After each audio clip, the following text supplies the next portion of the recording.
Hello, honey. Today we are back. Sam wanted to talk about anarchism. So please introduce what your point will be. Well, my point is the fact that when the anarchist movement and communism, there are no commonalities between the two.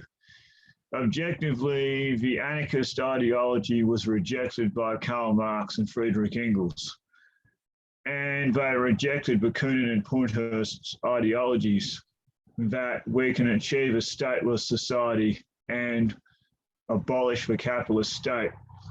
Firstly, there is the transitional period of socialism, of which Marx and Engels proved that Bakunin and Pointhurst ideologies do not work in practice, only in theory, and the rejection of utopianism, of which a lot of these ultra-leftists had continued to ignore throughout history and create nothing but trouble and essentially hijack revolutionary movements, subvert them, and essentially undermine them and destroy them, maintaining the status quo for the capitalist state. And do you think that mindset there is unique to anarchism, or do you think it's prominent in other fields as well?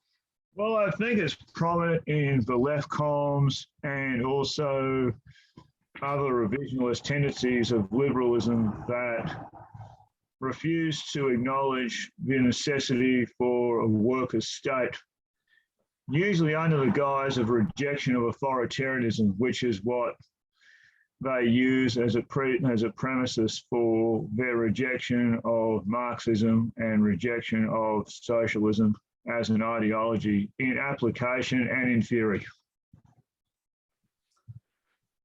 Interesting. And how much which do you think does it worst in this dynamic, and which one does more harm out of those groups that you mentioned? Well, I would say the anarchists have done the most harm.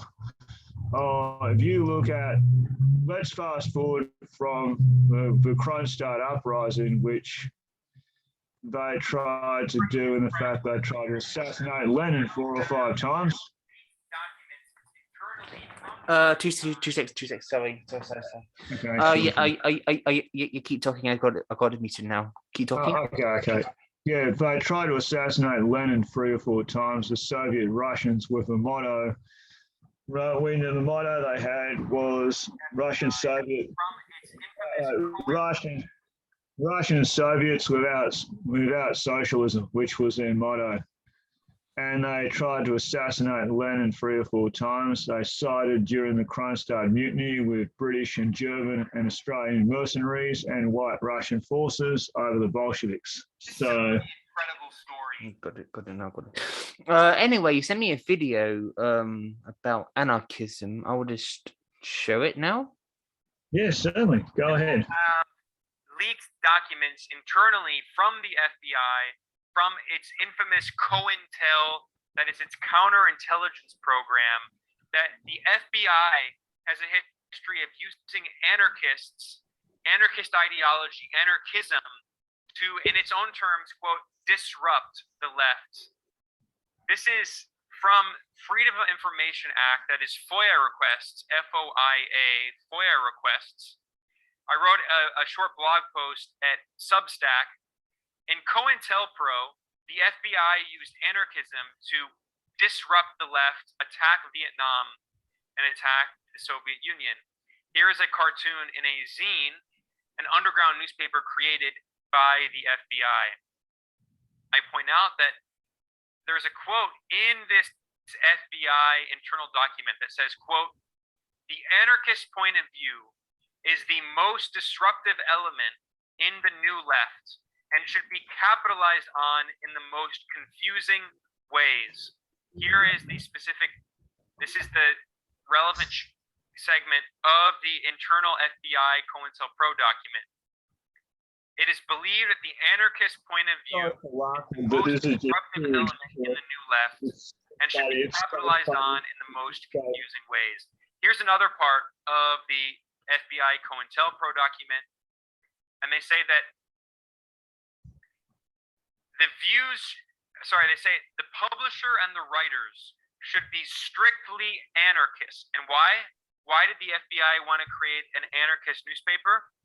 Because, quote, the anarchist position could take any direction, such as an attack on Vietnam policies, as well as an attack on the Soviets in Czechoslovakia. So they recognize that anarchist talking points and ideology can be. There you go. That's an extract of. I will put the full video in the link. Yeah, well, that was one of the videos we found on it, and it's no surprise considering when I was talking about the history of the anarchist disruption. Secondly, and in this regard, do you have any active examples of this at all? Well, I would say the Spanish Civil War was one of the main examples, where they totally fucked things up. Sorry, can I say that on this video? I don't mind. Okay, they fucked things up. Essentially, the CNTFI worked with the Trotskyists and the Spanish Republican government, firstly. Then they broke with the Spanish Republican government. And then they started essentially releasing people from prisons. They painted all these towns black and red, but then what they also did was they tried to sabotage and disarm the working class. They then made sure that the working class did not take state power when they disarmed the working class in Madrid. The biggest mistake they ever made. After that point, it was actually Catalonia, Barcelona. Sorry, it was in Barcelona, not Madrid. But it was in Barcelona, and they disarmed the working class. As a result of this, Franco's government took power. The anarchists said, at the end of this, we did it for their own good. We cannot let the working class take state power. And actually, a lot of the anarchist members took jobs in Franco's cabinet after the victory of fascism when they came from Morocco and destroyed the Second Republic. Do you have any examples of those members? Well, Carlos Andreas Neal, who was later on the leader of also the Trotskyist movement, who worked with the anarchists, also a lot of the others, and was arrested and actually found out to be an operative who had worked with the fascists. A lot of the anarchists in Spain, including, I'm trying to think what his name was, the anarchist leader there. He was a French leader. I'm trying to think I can't remember the anarchist leaders' names, but anyway, the CNTFI's leaders, essentially a lot of them who took jobs in Franco's cabinet, and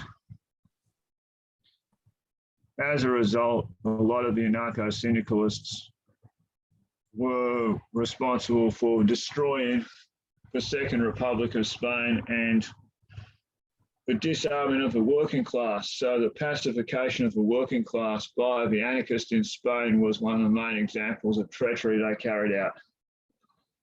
It's probably one of the main reasons also that later on, after a lot of our comrades in Spain were murdered by anarchists and by other, and Trotskyists murdered our comrades in the Spanish Communist Party, why the guy who put an ice pick in Trotsky's head actually did so. He was a Spanishman called Ramon Macaro, and he was a member of the Communist Party of Spain. So obviously after that, he blamed Trotsky for the Civil War, and he also blamed him for a lot of the other problems that occurred.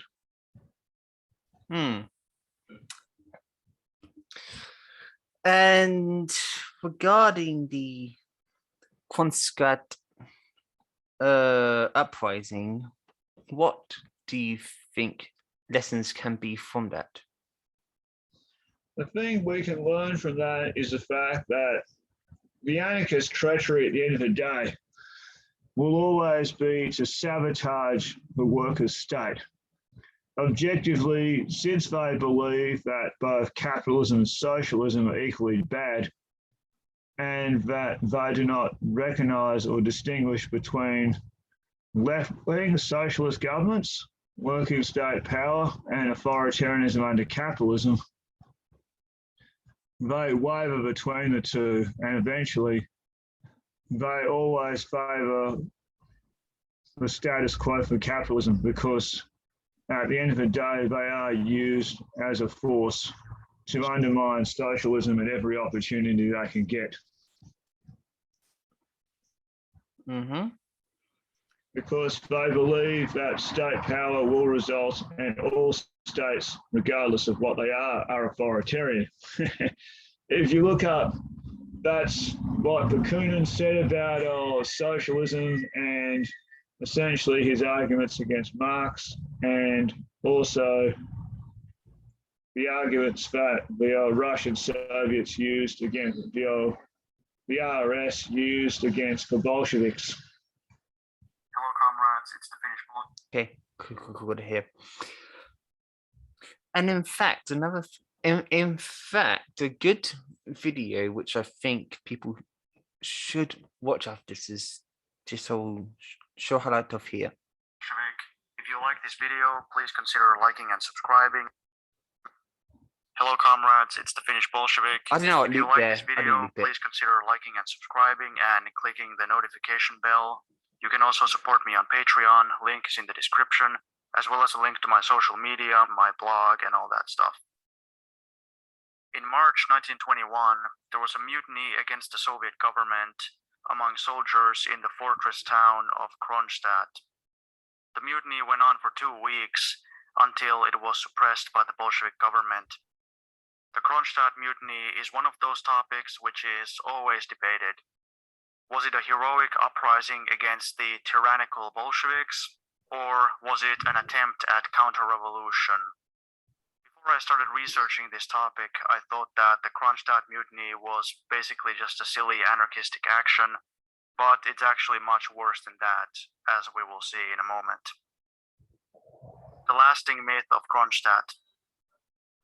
The Kronstadt Mutiny has remained a topic of discussion to this day. That is because it is always used as an example of supposed communist tyranny by anarchists and revisionists, but also by capitalists and imperialists. They all claim that since the communists had to suppress a mutiny, therefore it somehow proves that they were anti-worker, oppressive, and that they had turned against their own revolution.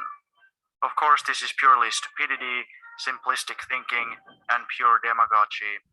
Of course, there were other revolts and plots against the Bolsheviks too, but the Kronstadt Mutiny works much better for anarchist and capitalist propaganda purposes, because at least on the surface, it was done by soldiers of mostly peasant origin, and not by the rich capitalists or aristocrats, and because at least on the surface, it had a left-wing agenda. However, the surface appearance doesn't necessarily reflect the whole truth. The first capitalist president of Russia, Boris Yeltsin, the most hated Russian leader in known history, praised the Kronstadt Mutiny and opened the archives for researchers so that they could prove how heroic the mutiny was and how evil the Bolsheviks were. Unfortunately, this effort backfired, since the primary source evidence that he released doesn't support his conclusions at all. The opened archives contain more than 1,000 documents, which include first-hand accounts by mutineers, secret White Guard reports, articles, memoirs, etc., collected from a range of Soviet, White Guard, Menshevik, anarchist, and Western capitalist sources. We will look at a bunch of those sources in a moment. When the mutiny broke out, it was immediately praised and supported in the capitalist media. Again, that'll be linked in the video, the full thing. Yeah, that was one of the most interesting things, because when I talk to Tom Morrison and some of the anarchist friends I have in Brisbane, they always bring up mutiny and Kronstadt. They always bring up and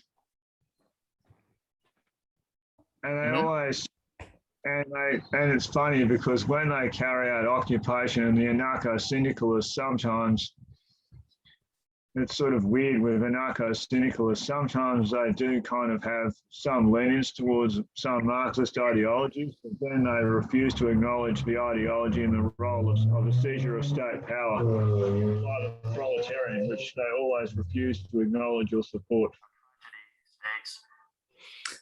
Here we go. It said, look. The chair of the meeting, Petrichenko, quieting down the meeting, announced that the Revolutionary Committee declares all communists present are to be seized and not to be released until the situation is clarified, unquote. Average also mentions the same incident. He says, quote, suddenly a voice from the floor shouted that 15 truckloads of communists armed with rifles and machine guns were on their way to break up the meeting. The news had the effect of a bombshell, throwing the delegates into alarm and confusion. It was this bogus report that communists were preparing to attack the meeting that actually precipitated the formation of the Provisional Revolutionary Committee. Petrichenko himself took up the rumor and announced that a detachment of 2,000 communists were indeed on their way to disperse the meeting. Once again, pandemonium broke loose, and the delegates left the hall in great excitement, unquote. Using skillful propaganda and deception, Petrichenko claimed that the Provisional Committee was elected by soldier delegates. However, this was simply a lie. No election of such a kind had ever taken place. But the masses didn't know that. After all, maybe their delegates in their meeting had elected such a committee. Who could say? This is a good example of how this type of reactionary coup can happen. The Provisional Revolutionary Committee, or PRC, was never elected. Its members had already been chosen beforehand, and in fact, the committee was already sending orders and messages one day before it was supposedly elected. So that's pretty interesting. There you go. There you go. Another clip from the video. Another example of how the anarchists try to create confusion and distortion in the left to suit their own purposes. And also, I want to point out that when they bring down the Soviet Union in the 1980s, that would have been another example of when the anarchists would have, German anarchists who were calling for the smashing of the state. Actually, this is it. You might find this point very interesting, actually. Sorry. I'm sorry. Ignore me, son. I'm just trying to get the right clip in the future. Here we go. I'm just trying to find the thing. Here we go. Got it. Okay. 2. Full freedom of action for anti-communist parties, including the left SR terrorists who tried to assassinate Lenin in 1918, and they actually came very close because the terrorist's bullet hit Lenin in the neck, but he still survived. The demand was that these anti-communist forces should be given full freedom of action, but of course, in Kronstadt, the communists would be repressed and prevented from all activism. And again, the reactionaries hoped that this would spread everywhere. Thirdly, there should be no government regulation of trade unions. Of course, in practice, this simply meant that the unions should denounce the Soviet government, sever their ties with the Soviet government, and not follow instructions from the Soviet government. If this demand was implemented, it would lead to absolute chaos, because the unions were the government's main instrument of economic management and workplace democracy. The demand for unions which wouldn't collaborate with the workers' government was also an essentially anti-socialist demand. Unions working with the proletarian state are an important part of planned economy and socialist construction. Fourth, anti-communist rebels like Menshevik saboteurs, SR terrorists, and those who were organizing revolts should be freed from jail. Fifth, the mutineers demanded bigger rations. Now, this is what we call, stupidity, but we also call it populism. They advocated a system where everybody would get the exact same rations. Now, on paper, that sounds quite nice and beautiful and egalitarian, but it wasn't realistic. The Soviet government needed to give bigger rations to skilled experts and scientists who were impossible to replace, but were still absolutely essential. Those experts were from bourgeois origins, and they had gotten used to a comfortable life, and they would absolutely refuse to work with the Bolshevik government unless the Bolsheviks essentially bribed them, because they were anti-communist, they were reactionaries, but those were the only experts that existed in the country. The vast majority of the workers and peasants were illiterate. They couldn't even read, let alone have some kind of high education. The Bolsheviks also gave people who were in more critical and more important sectors higher rations, because remember, this is a time of scarcity, so those people who are maintaining absolutely vital functions of society and are in the most important sectors of production, they need to be ensured good rations. Of course, it's easy to get popularity if you tell the people who aren't getting as much, because the whole country is basically cold and hungry. There just isn't enough stuff to go around, and only the most important sectors are getting the resources. It's easy to get popularity if you tell people, oh, we'll just give you more stuff. But is that realistic? No, it's not realistic. And it's even more effective if you lie to people and you say, oh, actually, the government has tons of stuff. There's no real scarcity. Actually, they just have tons of stuff. They're just keeping it all for themselves because they're evil.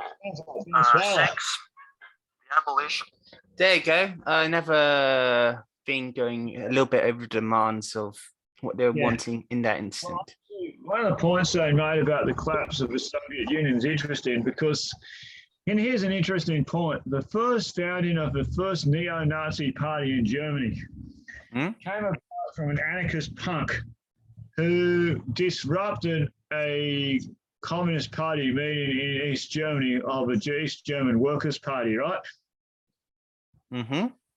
And he yelled out, "The wall must fall."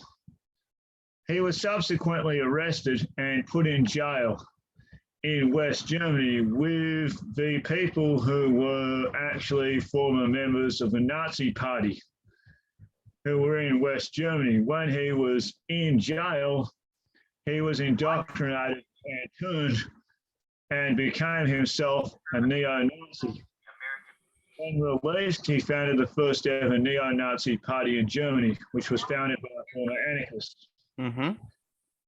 Supporting the ideology of German nationalism and the ideology of German reunification to destroy East Germany. Mm-hmm. And anyway, regarding that point, there's this video as well, which we went over before. Yeah. The answer which was provided to me by my American high school history teachers and high school economics teachers was that the planned economic system of the Soviet Union was too inefficient. That the inefficiencies resulted in shortages of consumer goods and food, resulting in massive discontent. In addition, according to the American narrative, the Soviet Union was supposedly this very oppressive place, and the overwhelming majority of the people supported the destruction of the Soviet system and the dissolution of the Soviet Union. However, I often question this American narrative because American history textbooks and American history curriculums always conveniently ignore or leave out the fact that in 1991, the general consensus of the Soviet people was to preserve and protect the Soviet Union. There was a referendum held in the Soviet Union, which took part in 9 participating republics. And in this 1991 referendum, nearly 80% of all of the voters wanted to keep the Soviet Union. They wanted to preserve the Union of Soviet Socialist Republics with certain reforms. However, the leadership of the Soviet Union at the time, with help from the West, of course, cheated the people and overturned the will of the people. In my personal opinion, I don't think the collapse of the Soviet Union was totally due to economic troubles.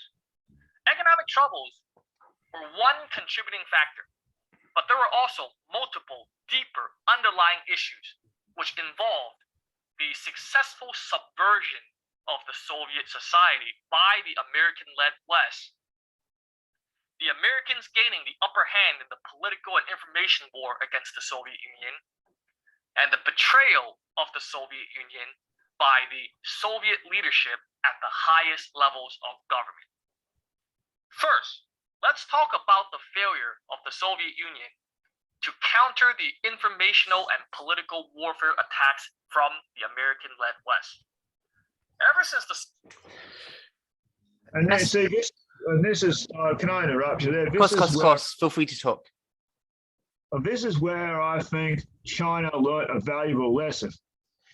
China learnt the lesson that they needed to carry out and have a firewall to counteract the anti-communist revisionistic tendencies that were used, and how they had learnt from the Soviet Union's experience how to counteract the propaganda war that was launched against the Soviet Union when they launched the same war against China with subversive forces such as Uyghur separatists, Tibetan separatists, and also lately the Hong Kong uprising, of which were all, of course, coercive US-backed counter-revolutions and coercively US-backed. But Sam, Sam, on this point, you're also forgetting about the attempt in Tibet in the 1950s as well. Yeah, that's the one I was talking about. I was saying about the Tibetan. Oh yeah, of course. That's fine. About cool. I was talking about the whole thing, the whole Free Tibet movement, the whole Uyghur separatist and the Hong Kong separatist subversive movements that China's Communist Party learnt the valuable lessons from. And Xi Jinping pointed this out. He said, the Soviet Union abandoned dialectical materialism. That's the reason it collapsed as well. And China never abandoned their dialectical materialist outlook on China's social, economic, and political development. So they stopped this. And how interesting that the Hong Kong separatists used anarchist flags, a black flag. Black flags. Interesting.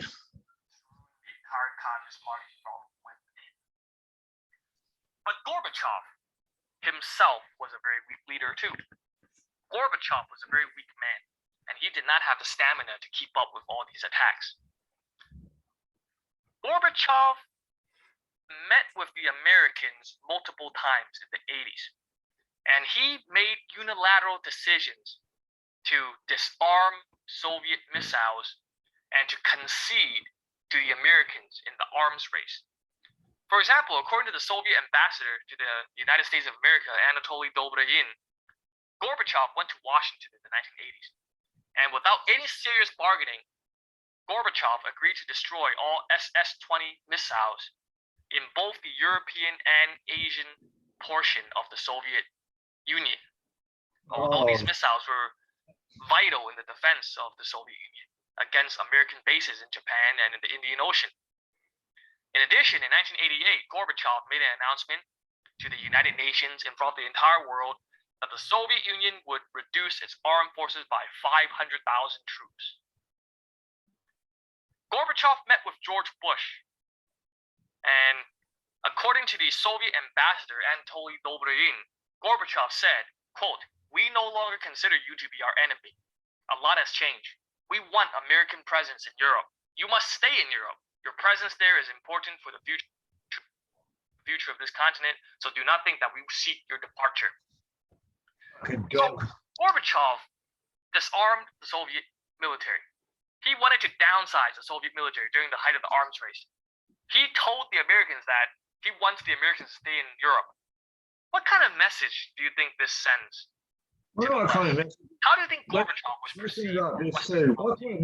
What kind of message does it also send to allow the Taliban and the Islamic extremists to then stay in Afghanistan when the Soviets pulled out and let Afghanistan collapse so the Americans could take it? That's an interesting point, do you reckon?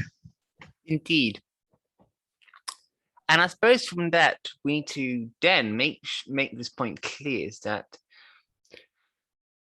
regarding the point of what makes a stable state or not stable state, the actions of the leadership matters a lot as well, doesn't it? Because if then the leader, because this works in good synergy with what we were talking about before with the mutiny. The mutineers was outsiders, people of a leadership which was trying to con people, and later just ended up finding sanctuary in the White Guard, Finland. Nestor actually did. And Nestor, who was one of the leaders, and Nestor Mikala actually ended up getting asylum in Europe after he tried to overthrow and tried to destroy the Soviet Union. And tried to sabotage it. He got asylum in Europe. And then on the other hand, you have stuff like Gorbachev and Yeltsin, which is then the opposite of when you have the higher ups of something dismantling the system itself. Because the difference between a mutiny, because at the end of the days, these are both mutinies in their own ways.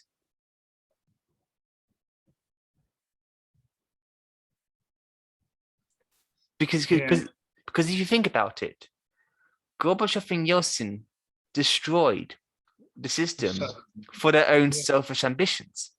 Yeah, and they did, and millions of Soviet workers resisted, which is something which people, it's like they want to black this out of history. Like now with this Ukrainian situation and the Ukrainian fascists, the coloured revolution led by Yushchenko, they want, and so now the European Union wants to wipe out communist history, wipe out war memorials to Lithuania and Latvia, Poland, to destroy all memorials to communists who heroically resisted fascism and wipe them out.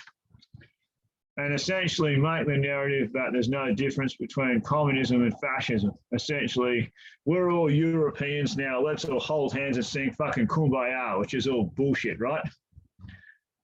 But out of this, anarchists and other groups who live in Italy and other places, especially in Germany and other countries,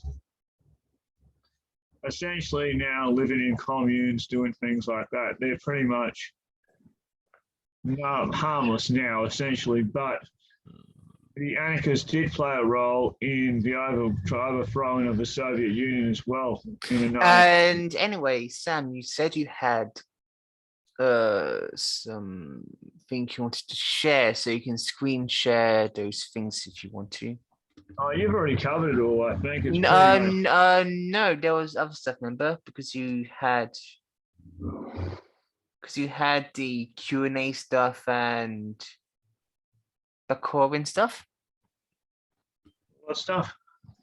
The Corwin and the Q&A stuff you sent me.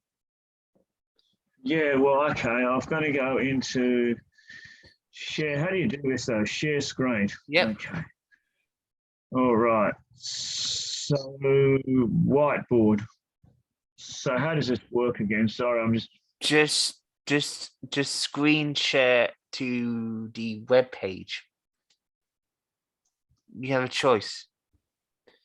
iPhone, iPad. Because when you press share screen, it opens up a bunch of stuff, and you can click on multiple things, right? Okay, I was going to see what else I can find here. Oh, it might be on my laptop. I'm not too sure. Advanced basic files. Okay, files. I know. Let's see what we've got here. Okay, so have I got?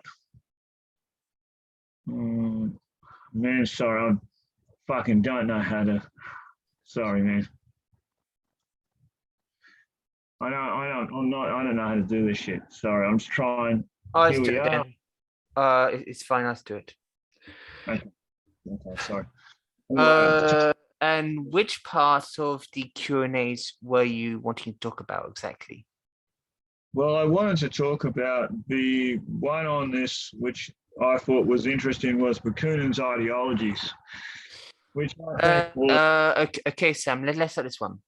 Which part of this were you wanting to talk about? well, I think we should start on the ideology of... Which section? Which section do you want to first deal with? Why do anarchists oppose the socialist state, which I think is the one there which we should start on. Which one's that one? Why do which one that one? Which was it? Which section is it? Why do anarchists oppose the state socialism? H. Cool. Yes. Oh, as you can see now, there's a screenshot on this, which is essentially the long list of political revisionist ideologies that anarchists have, which essentially supports the ideology of the pacification and destruction of the state, and that the workplace should have workers' autonomous states outside the existence of socialism, and objectively the ideology of stateless society and workers' committees. Anything you want to add? I got to the text section finally. Anything you want to add? This state socialism, fully aware the anarchist, the individual anarchist, a form of socialism, wrong, of revolutionary wing of two tendencies, primary of libertarian anarchists and revolutionary anarcho-communists, essentially a post-society committed to both movement has declared that communist, anarchist, anarcho-syndicalist and revolutionaries. So let's go through these points. Firstly, anarcho-syndicalists were used in Spain to destroy the Spanish Republic and essentially why fascism won in Europe. Essentially, that's the first point that shows that anarchism is a really stupid idea. Secondly, the fact that workers cannot actually exist outside the ideology of a socialist state and work or be autonomous, due to the fact that you have not destroyed the apparatuses of the capitalist state. The whole point that this was used in was in Mexico and Chiapas with the Zapatistas. Hey, they're doing, yeah, okay. I'm being charged because it's getting low. And this point here about acting autonomously outside the existence of the state, autonomous authoritarian and libertarianism, and acting autonomously. Better charge in now. Which rejects China, Cuba, Marxist ideologies of North Korea, the ideology of anarcho-syndicalism that from the works of Trotsky, Marx, Lenin, and China, essentially footsteps against Marxist Leninism to say that they're against Marxist Leninism. Following the unfolded history of the revolution, of remainments of unformed of anarchism, while appropriate of success. So this essentially is a signed, sealed, and sealed confession to their subversive ideologies. Secondly, the point I was going to make is that the Zapatistas in Mexico are a prime example of how this anarcho-syndicalist autonomous ideology does not work. Effectively, Braden, you'd be aware of the Zapatistas, am I correct? Yes.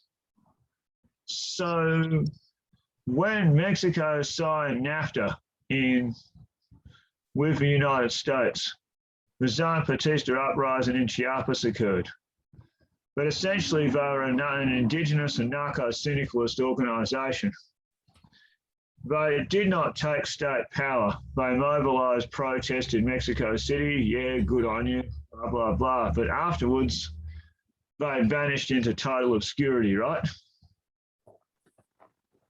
And later on, the Mexican government privatized public assets in Mexico. And there were massive protests by the Communist Party of Mexico and the trade unions, of which the Zapatistas refused to work with the Mexican working class. and also not work with the Communist Party of Mexico or other proletarian forces to oppose the authoritarianism of the Mexican state. Instead, they hid in Chiapas, Tabasco, and Oaxaca in their indigenous communities and lived autonomously, refusing to participate in class struggle within Mexico itself against its ruling class. A prime example, and the only reason they exist is because the Mexican state allows them to exist. They have had conflicts between the EZNL and the Mexican military, although Mexico's military could destroy them like that.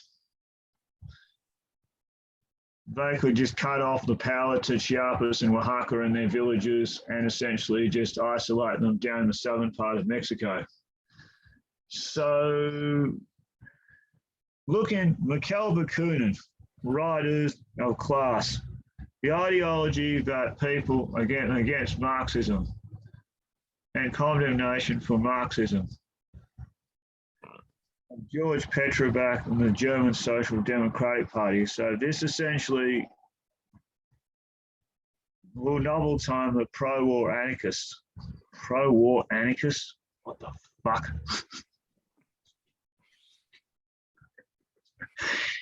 Is the view that we love and respect the most. Almost anarchists remain faithful to conviction, mainly of the convictions of interest, of domination from life. The anarchism and Marxists hope that Marxism forms a social democratic end, a formation of social democracy. A formation of social democracy. Marx, social democracy.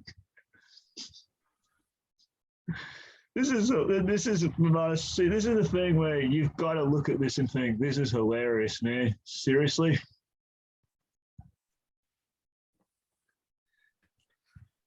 So, is there any other sections of this thing you want to talk about then? What do anarchists do? The answer is subversive ideologies or fuck all. Okay, let's go through that again, mate. Go down a bit. Yeah. Anarchism, get up and little point of thinking the world unless we want to say something better, a form of submissive ego, of anarcho-syndicalism. So essentially, when you opt out of class struggle here in Australia, what do anarchists do in Australia? The answer is bollocks. They do nothing. Essentially, you would join in the Aboriginal sovereign movement. You would do things there. Okay, good on you. Pat on the back there. Kudos to you for doing that. Good on you. But this is a period where it mentions the fact that they agree either on the ideology of living autonomously outside the state or essentially oppose and want to smash the state by opposing all forms of authoritarianism. Essentially, no master, no slave. Okay. So they're very big on sloganeering, anarchists are, because no master, no slave, no state.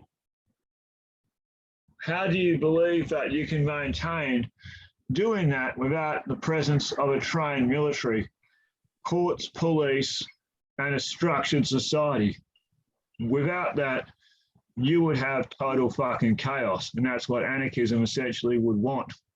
The anarchists want total chaos and disorder. This is the reason that Marx rejected utopian ideologies, because this is predominantly utopianism.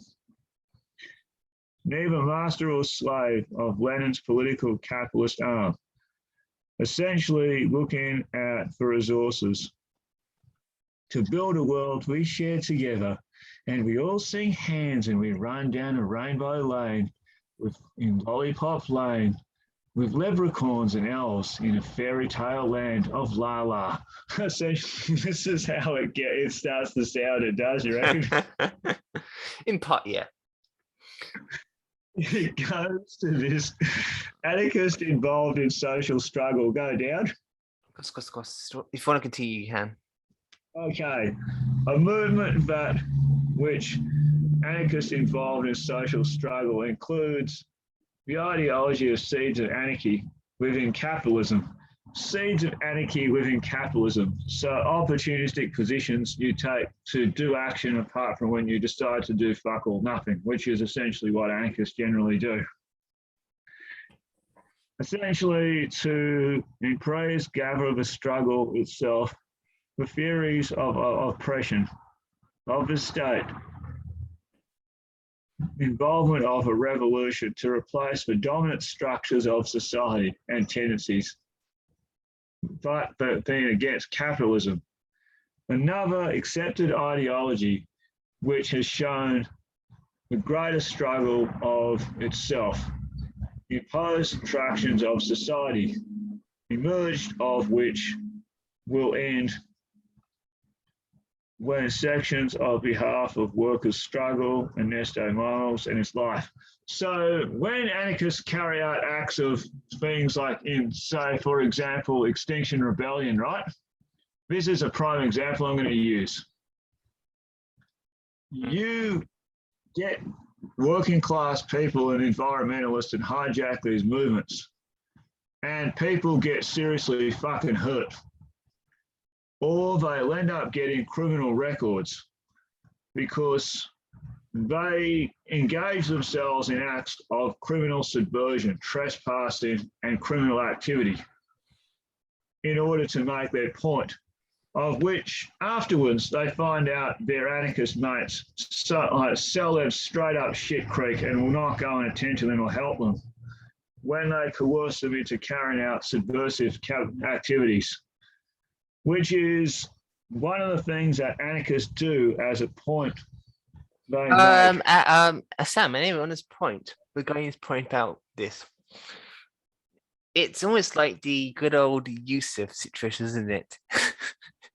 Yeah, it is. It's like you want to coercively hurt people and make them carry out acts of violence and subversion against the capitalists. And anyway, for those who don't know, which you probably won't know anyway, because you probably shouldn't know this anyway, because neither me or him have told anyone about the story or timeline unnecessarily. It's essentially that when both of us were involved with the Communist Party of Australia, there was a anarchist sympathizer who called himself Sleek, who we later found out his full name was Yusuf, who essentially was a leader in a occupation of a building for public housing. The occupation itself wasn't necessarily a bad idea or inherently a mistake. What was a mistake, though, was trusting in Yusuf to actually be there, to actually help you. Yeah. And also, when I got expelled from the Communist Party, Yusuf and Annabella called me up and told me that the allegations against me were fake. So obviously, I'm thinking that they might have set me up. Most likely, yes. Most likely, yes, because your expelling of the CPA from CPA was most likely the same thing as my expelling of the CPA as well. Technical expelling, because I resigned first, so I can't be expelled if I resigned. Anyway, the point's been that anarchist ideologies towards anarchism. So essentially, they're saying that libertarian anarchism, essentially the ideology of simultaneous revolution. Anyone watching this, have you ever seen the Young Ones before and Rick Mayall's role in the Young Ones of Rick? The prime example of an English middle-class anarchist who believes that you can instantaneously smash the state and create instantaneous revolution at every opportunity.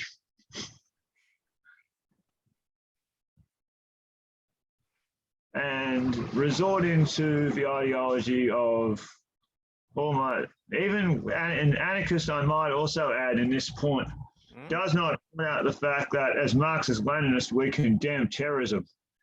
Yet anarchists had no trouble at all resorting to terrorist activities in order to achieve their means, which actually did happen in a movement called the Weather Underground in the United States in the 1960s, where they bombed recruitment army officers. They did resort to acts of violence and target people. And these actions actually resulted more in the capitalist state actually turning around and attacking them. So it actually, anarchist actions play into the hands of the capitalist state. They do not support the ideology of smashing the state or liberating it. Is there any other sections you want to do? I think that'll probably do us for this section. Okay, well, actually, the symbols of anarchy. Let's look at this one. Here we go. The black flag, the red and black flag. Anarcho-syndicalist flag. The rigged dogma of the left. Groups. The black and red flag. Essentially the anarchist subversive side movement. Also, this is when I tried to join the IWW at one point, right? When I wanted to recruit the whole section of the unemployed. Sam, for those who don't know, what is the IWW? The IWW, the International, the Industrial Workers of the World. They're an anarcho-syndicalist union. And unfortunately, it got hijacked by Socialist Alternative. And when I was in the Unemployed Workers Union and we fell out, we wanted to affiliate to the IWW as a whole branch. We could have brought back the whole branch of the IWW in Queensland. But guess what happened? Socialist Alternative hijacked the IWW, the little rats, right? And decided to resort to accusing me of homophobia. It's interesting that, no, you're not there. What's up? I'm getting a book from next door. Back 2 seconds. Okay, sure.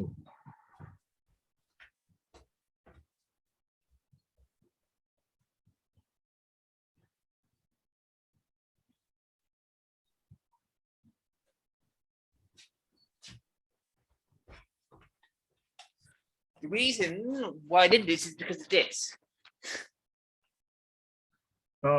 International Marxism. Introduction to Marxism. Good. Yeah. Anyway. And this is the socialist alternative definition of Marxism.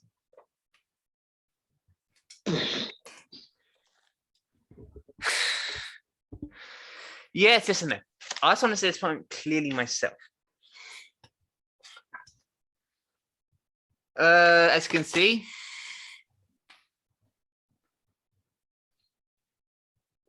Tom Bramble. Yeah. The guy I smashed with a flagpole. The very one.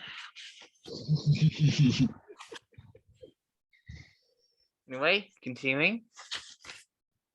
While you talk, you keep talking. I'll just try and find some examples in this book to expose them. The example I was using is the coercion of the IWW by Socialist Alternative, right?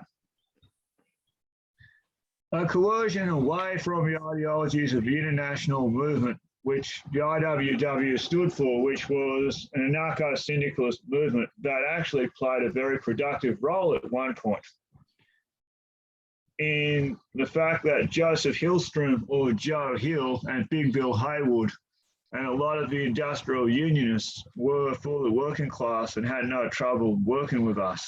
But the hijacking of it by Till Joy and other members of Socialist Alternative who hijacked the IWW essentially accused me of being homophobic and refused to recognise one of our members because he had been a former council member, although nothing was in the IWW bylaws about this. the coercive ideologies they're using now are to essentially do nothing, to not participate in class struggle, and even to undermine their own membership from within. When just recently, they are, during the COVID crisis, had a very good idea, a red strike, which I thought was a very productive ideology. But of course, they sabotaged and subverted that up as well. So their ideologies are to be as hostile as possible to the rest of the left and to essentially undermine any effort whatsoever for workers' unity on any issues or collaboration whatsoever. As socialist alternatives do so in coercing these movements. And they also have coerced the unemployed workers' unions. So anarchists and Trotskyists have a lot of similarities in those aspects. Good point, good point. Of left-wing coercion, of non-aligned movements that have and can be used in a very productive manner to undermine the Australian working class. So as a matter of fact, what the Trotskyites and the anarchists have done is play straight into the hands of the capitalist state by undermining themselves at every opportunity, leaving unemployed people being evicted from their homes, people who are victims of this COVID crisis right up shit creek without a paddle. And that's putting it bluntly. Mm-hmm. So the anarcho-syndicalist subversive tactics of the black and the red flag, where do they come from? The black flag is essentially Leo Morales, the number of Leonard Power of the red version. Here Memorial. we go. Sam. Let me speak, then you can talk after. Because in chapter 6 of Interesting Marxism, it talks about imperialism. I assume you know this book already, so I think you know what I'm going to say. Capitalism is characterized by two great separations. First, the separation of the direct producers, the workers, from ownership and control over the means of production. This is the basis of exploitation. The second is the separation of competition between rival producers, capitalist enterprises, which is the basis for economic crisis. But competition between rival capitalists is not restricted to peaceful means, nor is it only a matter of individual enterprises. Imperialism describes conditions of modern capitalism in which advanced capitalist states compete peacefully and by military means for domination of the world market on behalf of capitalists located in their territory. That itself might seem innocent to some people, and it said after this definition of contrast is in contrast to several common understandings of imperialism. One is that imperialism is merely domination of small countries by large. Typical of colonial period in late 1900s and early 2000 centuries. But imperialist countries today, which were the victims of economies of few in number. Indeed, countries such as China, which were once a victim of colonization, are now imperialist powers in their own right. Imperialism does not require the physical occupation of the countries that they are oppressed. It is better to see colonialism as a feature of a particular phase in the rise of the imperialist world order. And that's what I mean by soul. They say random ass shit like that. Oh, fuck off. Sorry, but no, it's all good. All good. I mean, so when you look at, for example, third world liberation struggles, all countries that undergo third world liberation struggles, the fact that the Soviet Union, Cuba, and China have armed these people in order to carry out activities to destroy the capitalist system.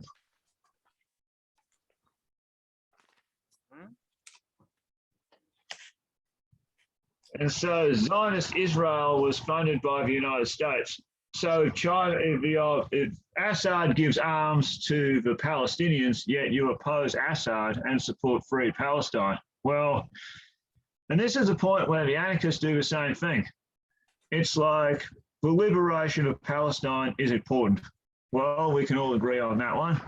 No arguments there from Trotskyists, Stalinists, anarchists. Okay, we can all agree on that, right? Mm-hmm. Yes. But the point the anarchists have wrong is the fact that opposing both Assad and ISIS in the conflict in Syria is essentially taking a position of neutrality in a war which is an imperialist intervention in another country, or by supporting the YPJ as the anarchists did, who are actually by definition a registered terrorist organisation with links to the patriotic Kurdish Workers' Party. Mm-hmm. And don't forget, after the end of the war in Iraq, the YPJ got control of Kirkuk and the whole northern part of Syria. The Americans just handed that area over to the Kurds. You don't just give somebody a whole country and say, here you go, you can take all this, it's all yours, but no consent from the Arab population, no consent for any of the native inhabitants there. You just took it over. So the total hypocrisy of anarchists and Trotskyites in their position on Syria has proven a point that the YPJ are no friends of the left either. So that is another point. Speaking of this point, I know what you're on about. I'm just going to look this up quickly. Just to show you what I know you're on about, because I know you enough. So let's just do this. Yes. You're talking about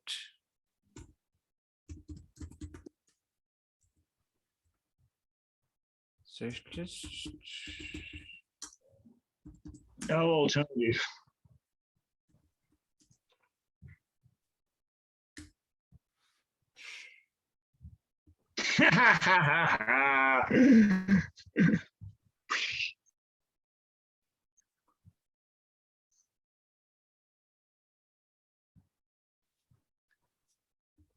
Oh yeah, and also one of the other favorite things. This alternative, Egypt.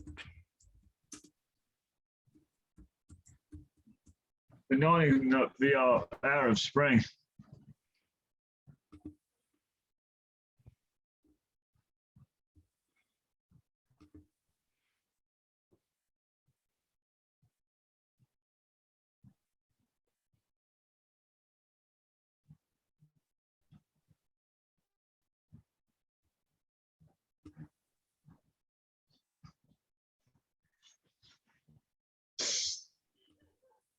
Yeah, this was one of the main points of an orchestrated coloured revolution carried out by the United States, which the anarcho-syndicalists and the Trotskyists both collaborated on and supported. I beg you, I'm getting light on because it's getting dark now.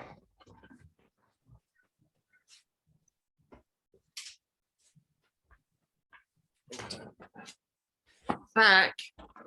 Yeah. Continue saying.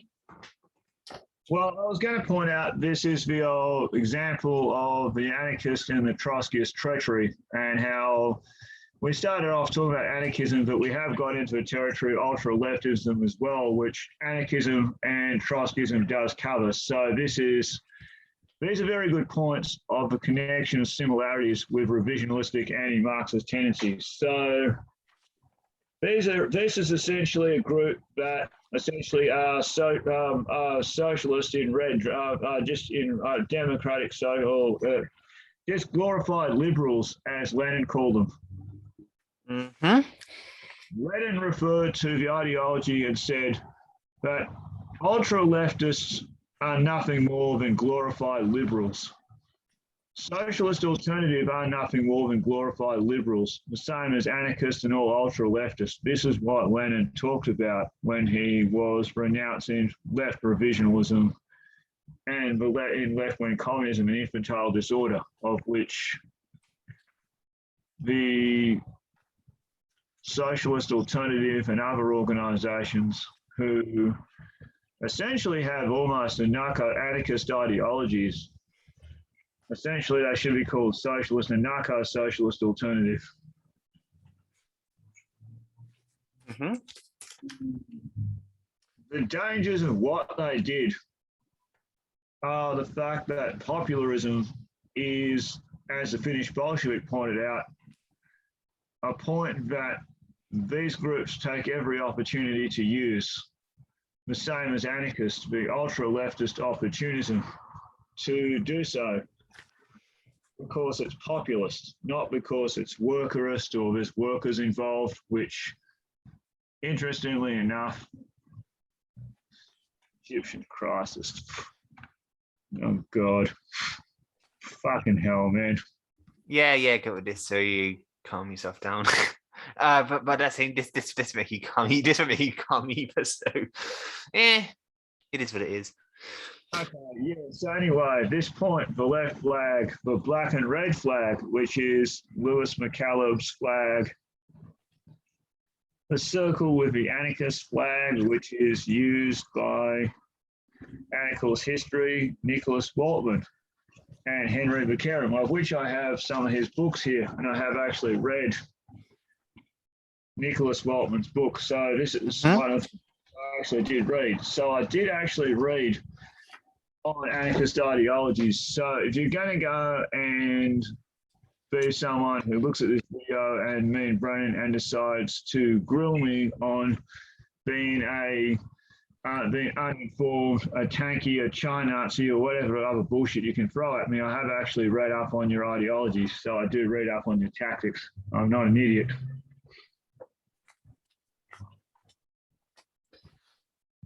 Because I remember in this book, the section, the defeat of the Russian Revolution is wild. The way they described things.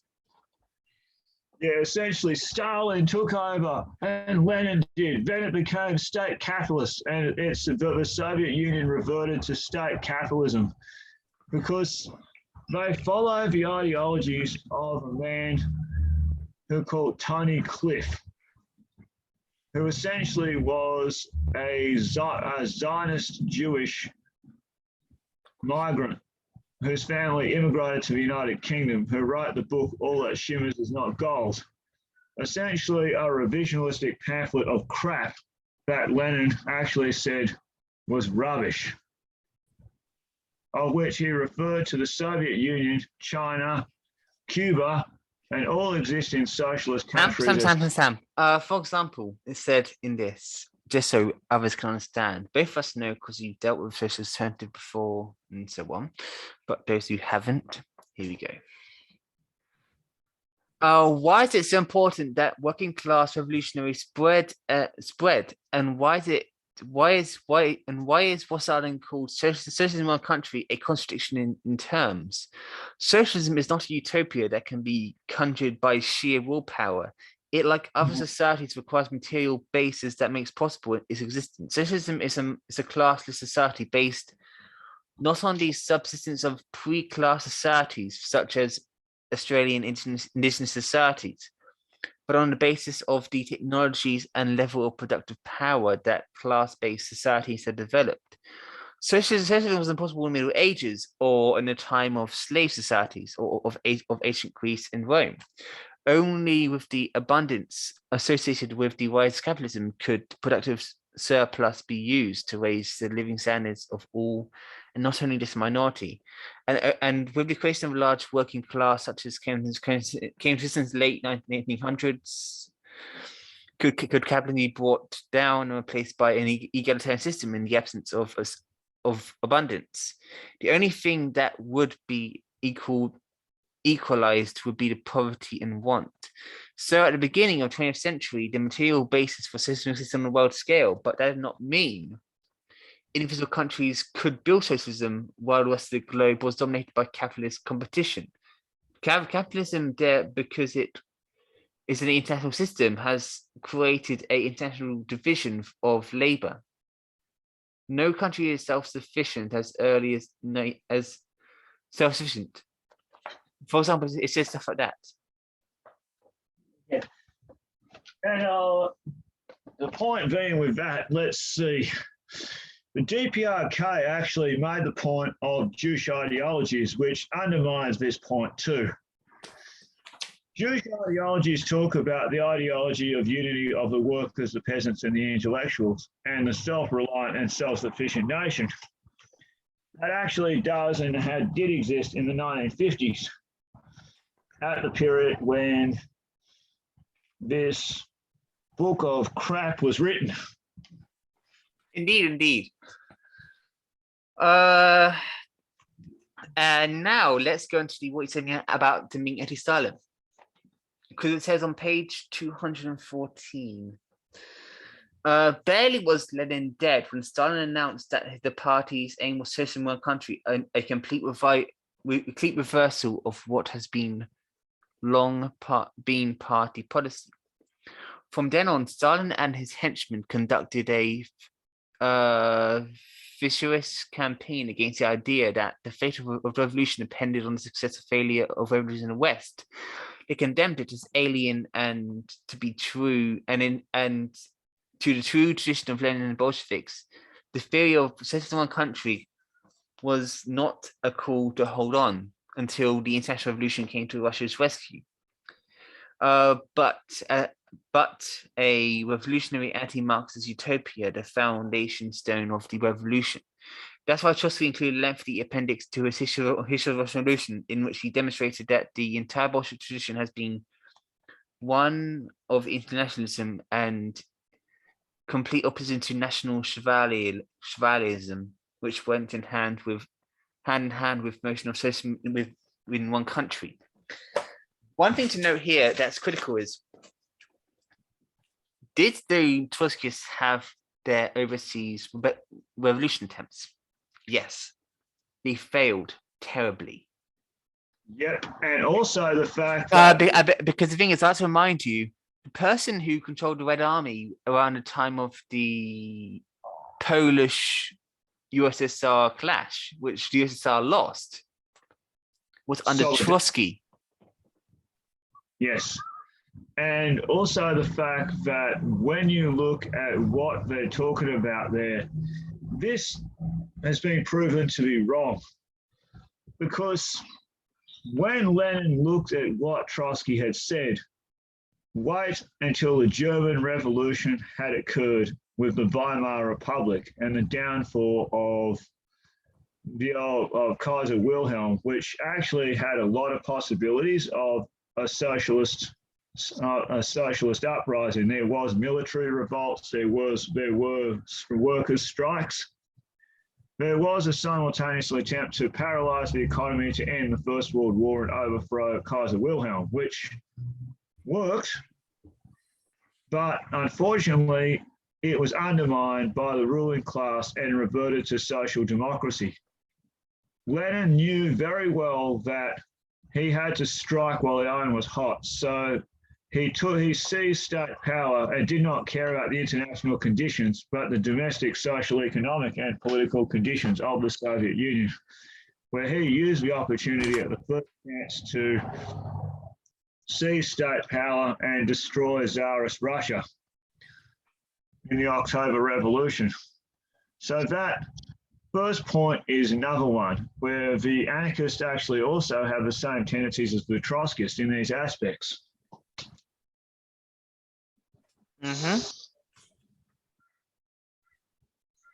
These ultra-leftist tendencies on both sides are working in the interest of imperialism. And it has been noted also that to the Trotskyists, a point that I would like to make is this one. At the end of the Spanish Civil War, Trotsky even admitted this, right? Carlos Andreas Nil, who was the head of the Party of Marxist Unity, the POUM, was arrested by the Spanish Republic as an agent working for Franco. Points that Trotsky collaborated with fascism during the Second World War and was actually even in Pompeii. in Palermo. There's a video called Trotsky in Palermo. And if you look that up now, Trotsky in Palermo, it actually shows the footage of him doing a tour of the city, escorted by Mussolini's black shirts.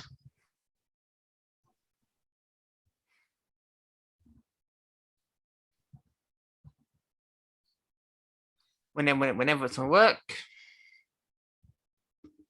Yeah.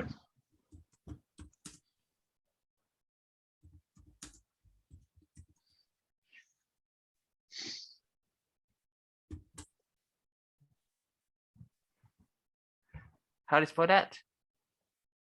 I think it was either Pompeii or Palermo, so it might have been Pompeii. Pompeii. Yeah. Here you go, Trotsky in Pompeii. It shows the footage of him. It shows the footage of this footage of him walking around in the middle of Pompeii or Palermo, where it shows him. Wait, which one's that one? Oh, it was Trotsky in Palermo or Pompeii. I think it was one of those ones. It was Palermo, I think. Trotsky in Palermo, who's doing a tour of it. Trotsky in Italy. Let's do that. That's the one, yeah. That should be a lot more efficient. Okay. Oh, yeah, here we go. There we go. Now we have it.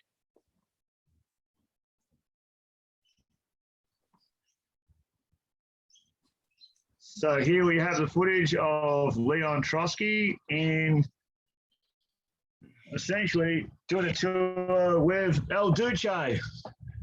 And here is El Douchebag doing a tour with Mr. El Duce there in the front there. And there is Trotsky escorted by the Italian black shirts walking around the middle of fascist Italy. What a great revolutionary leader he was, you reckon?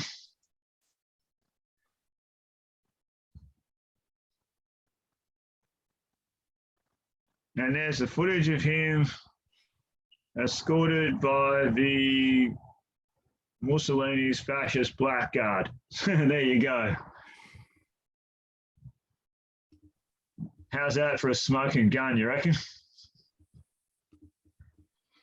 Yep. There you go. That's all. Is there anything else you want shared, or because it's been going on for a while now? So we've been ranting for the last 20 minutes, half an hour. Well, I think we don't want to kill people with boredom, so I think we might have to end it here before we comatose people with boredom and put that all together in a video. This would be fantastic.